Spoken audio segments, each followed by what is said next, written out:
காட்டில் வெட்டுக்கிளியும் எறும்புகளும் வசித்து வந்தன. இந்த எறும்புகள் எப்போதும் சுறுசுறுப்பாக வேலை செய்து கொண்டே இருக்கும். தங்கள் எதிர்காலத்திற்காக அவை ஒன்றாக உணவு திரட்டி சேமித்துக் கொண்டிருந்தார்கள். அப்பொழுது ஒருநாள் வெட்டுக்கிளி எறும்புகளிடம் கேட்டது, நீங்கள் ஏன் எப்போதும் இப்படி கடினமாக உழைத்து உணவு சேகரித்துக் கொண்டிருக்கிறீர்கள்?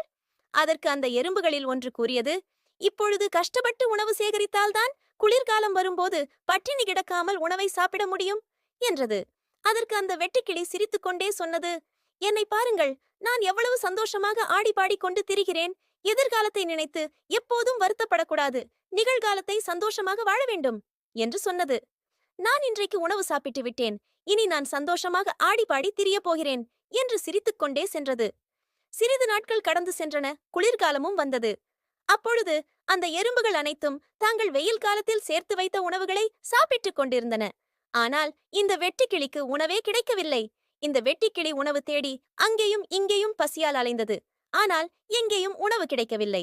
கடைசியாக வெட்டுக்கிளி அந்த எறும்புகள் கூட்டத்தை தேடி வந்தது.